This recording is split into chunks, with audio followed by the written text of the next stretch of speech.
बिन पति के उस पत्नी को दुख पड़ता है। ऐसे रहो जैसे दो मित्र सुख दुख में एक दूसरे को समझे, पर समझाने में उम्र गुजर गई। कम बोलो, मीठा बोलो। ये जीवन कलसुत में बोलने के कारण ज्यादा बनता है। एक नौजवान की शादी हुई, दुल्हन घर में आई, छठे दिन कहता सुनती हो क्या कि तेरे मायके वालों की सोच बड़ी घटिया, कितना बढ़िया प्रोग्राम शुरू किया इसने कहा 6 दिन के बाद ही शुरू हो गया। कैसे कि उन्होंने फ्रिज बड़ा घटिया दिया और एलसीडी भी घटिया, कपड़े सब घटिया, बारात को खाना घटिया, बर्तन भाड़े सारे घटिया, जो कुछ सब घटिया। मुझे बड़ा ताज्जुब होता, इतनी सोच घटिया। सुनती रही, अंदर अंदर फूकती रही, बड़ी आंख लगी अंदर पर संभाले रही। और फिर कहती आप ठीक कहते हो, मेरे मायके वालों की वास्तव में बड़ी घटिया सोच है। तो कहता इसलिए तो कह रहा हूं। तो फिर कहती है सुनो अगली बार, तभी तो तेरे जैसे घटिया को पसंद किया। सोच अगर घटिया नहीं होती तेरे जैसे पसंद करते, जैसे बोलना नहीं आता। एक और बाबूजी है, शादी हुई, दुल्हन घर में आई, इंटरव्यू था, भोजन बनाने बनवा सब्जी बनवाई, काली उड़द की दाल बनवाई, उसमें कंकड़ जरूर रह जाते हैं। बेचारा बनाई उसने बीन बांध के, लेकिन थाली सजाए सब कुछ अपने पति को दे, उसके साथ ज्यादा रहना है। बस इसने रोटी में प्रोग्राम पहले दाल से ही शुरू किया, काफी चम्मच से दाल रखे, जैसी मुख में रखा पहले नंबर पे कंकड़, और जो मुंह चलाया तो कट तब गया। और फिर प्रेशर से कहता भगवान ने 2 आंखें दी हैं, फिर भी अंधी है, चमके नहीं कंकड़ ने भी नहीं गए, ऐसी दाल बन गई है। तो इसने कहा इतना दुखी क्यों होता है, मेरी 2 आंखें फिर भी अंधी, पर भगवान ने तेरे को 32 दांत दिए, एक कंकड़ नहीं पिसा पति और पत्नी में जहां प्यार है, धरती पे स्वर्ग का द्वार है।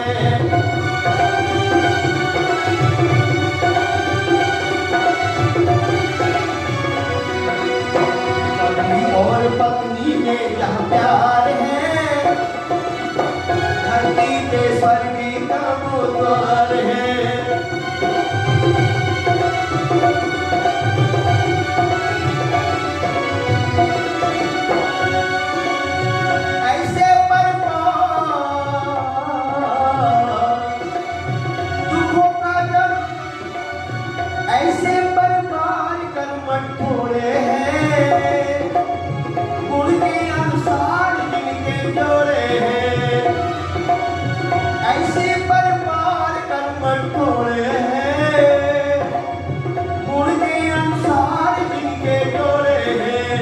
वरना दो दुनिया ये संसार है, धरती पे स्वर्ग का द्वार है।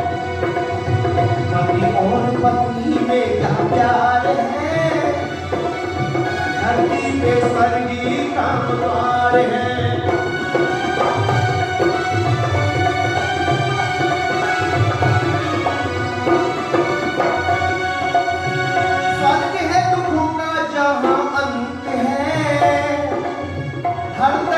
रहता वहाँ बसंत है, उस घर की बगिया में बहार है, धरती पे स्वर्ग का द्वार है। पति और पत्नी में क्या प्यार है, धरती पे स्वर्ग का द्वार है। ऐसे परिवार कर्मठ होने हैं और गुणों के अनुसार जिनके, मैं आचार्य जी को देखता हूँ और बहन को देखता हूँ तो बड़ा खुशी होती है। ऐसे ही जोड़े रहने चाहिए, एक दूसरे के साथ बहुत मिलकर रहते हैं, ऐसे कम परिवार मिलते हैं। आचार्य जी अपने घर के बारे में बता रहे हैं कि पूरे घर संभालते हैं। मेरी पत्नी भी गुरुकुल की पढ़ी हुई, पहले हम दोनों बहुत साथ प्रचार किए, पूरे भारत में बहुत दूर जाते। अब बच्चे हो गए तो मैंने आप गृह मंत्री है, घर को ही संभाल, हम बाहर एक ही प्रचार करेंगे, ठीक है। पूरी व्यवस्था, बेटी की शादी 26 अक्टूबर की है, तो बोले सारा व्यवस्था कर दिया, आप फ्री हो, आप प्रोग्राम करिए, सब हमने इसको ओके कर दिया है। तो मैंने कहा धन्यवाद है, मैं आपको एक बार और हाथ जोड़ के नमन करूंगा, लौट के आऊँगा गरीब तब। उन्होंने सारी व्यवस्था संभाली।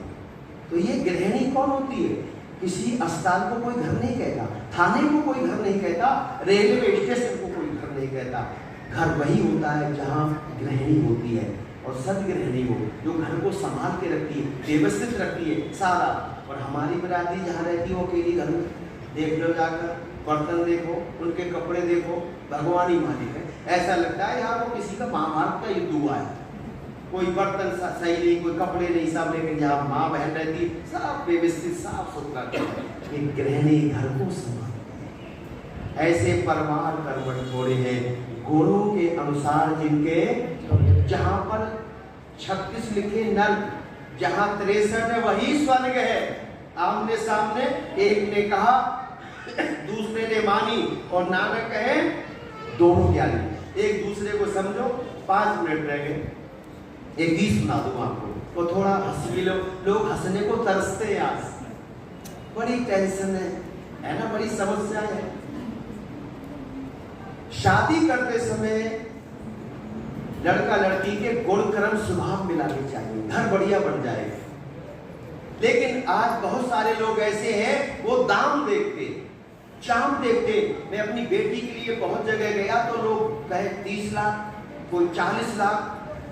मैंने कहा भैया मैं कोई व्यापारी तो हूँ नहीं, बिजनेसमैन, एक आर्य समाज का सिपाही हूँ, और वो भी मैं दक्षिणा तय नहीं करता प्रधान जी, मैं तय करके नहीं जाता। जहाँ दे देते मैं उसने में चलाता हूँ, मैं कहीं झगड़ा नहीं किया। पत्नी ने कहा कि अगर एक जगह भी पता लग गई आपने मिस्टर झगड़ा किया दक्षिणा, गेट बंद घूम आराम से। क्योंकि अगर तुम लड़के कहीं दक्षिणा लोगे घर में बीमारियां आएंगी। हम आधी रोटी खा लेंगे, लेकिन भगवान पे भरोसा रखो, आधी रोटी में ही प्रेम और सुख मिलेगा। तो मैं भीतर आज समाज का प्रचार नहीं करता हूँ, स्वाभिमान मेरे हृदय में है कि मैं ऋषि का काम दिल से कर रहा हूँ और सरलता से रहता हूँ। कहीं मेरे व्यवहार से कोई दुखी होता ही नहीं। मैं घर में भी अपने आप भोजन बना तो अपने आप निकाल खा लेता हूँ, कपड़े अपने आप धोए, प्रेस अपने आप, पराधीन सपने सुपना, अपने आप जिंदगी जी किसी को, और जितना हो लोगों के साथ जुड़ो, सहयोग करो, बढ़िया रहेगा। तो आइए, समय समाप्ति पर जा रहा है। साथी में तो मैंने हाथ जोड़ ली, मैंने भैया मेरे बस की बात करा, इतने लाख रुपए में देगा। पर एक मुझे आचार्य लड़का मिला, बड़ा सुंदर, बहुत धार्मिक है। उन्होंने कहा शास्त्री जी मेरी कोई मांग नहीं है, और मैंने कहा बाकी हर व्यक्ति पिता देखो माँ अपने से ज्यादा देने की कोशिश करता है, कर्ज भी ले लेता है, मेरी बेटी सुखी है। तो मैंने कहा हम कोशिश करेंगे हर चीज बेटी को दे, जिससे इसका काम चलता रहे। बाकी मैं कोई राजा तो हूँ नहीं, लेकिन फिर भी जितना मेरा सामर्थ्य है मैं उतना करूँ। उन्होंने कहा हमारी कोई मांग नहीं, आपकी बेटी आगे सब कुछ हमारे घर में। तो आज लोग देखते हैं चाम और देखते हैं दाम। सुरेश शर्मा ने चाल लाके लिखी, एक बार मेरे बाबू बोलो, नहीं छोड़ा तेरी शादी पक्की कर दी है, अगर तुझे मिले तो हाँ कर लिए, ना मत करिए। मैं बोलो बाबू दिक्कत क्या है? दिक्कत एक है, लड़की थोड़ी मोटी है। लड़की का वजन था 1 क्विंटल 600 ग्राम और लड़के का वजन था 40 किलो 200 ग्राम। मैं बोलो बापू के एक स्कॉर्पियो गाड़ी, 10 तोला सोना, 10 लाख नगद, पूरे बर्तन कपड़े, पूरे घर का टोटल सामान। तो मैंने कहा बापू जब मैंने गाड़ी लेनी, सोना लेना, नगद लेने, तो पत्नी मेरी मोटी पतली के देखे कर तू तो मैं बात, तुझे तो पैसे गाड़ी दिख रही है, मेरे लिए पत्नी थोड़ी। अरे तगड़ी लड़की तो तगड़ा पहलवान ढूंढना था, लेकिन नहीं, विवाह पक्को हो गए हो। थोड़े दिन के बाद शादी को वक्त आयो, दूल्हा बनो, बारात जल्दी ससुराल पहुंच गए हो, और थोड़ी देर में बरमाला को वक्त आयो और मैं दरवाजे पे पहुंचायो, सामने देखी मन ही मन घबरायो, और मैं बोलो भगवान अब के हो गए वो, तू तो जीवन भरी रो गए। पसीना ऊपर से नीचे तक आए हो, गले में माला, मैंने फांसी का फंदा, ऐसे लगे जैसे दारा सिंह खड़ा दरवाजे में माला दी। पर थोड़ी देर में फेरों को वक्त आयो, पंडित ने कहा ओ छोरा खड़ा हो जा, 7 चक्कर का। मैं बोलो पंडित तू 7 चक्कर की बात करे है, मैं जब से यहाँ में तो 60 बार चक्कर आ रही हूँ, चक्कर में चक्कर आ रहा हूँ, पानी पी पी के बैलेंस बना रहा हूँ।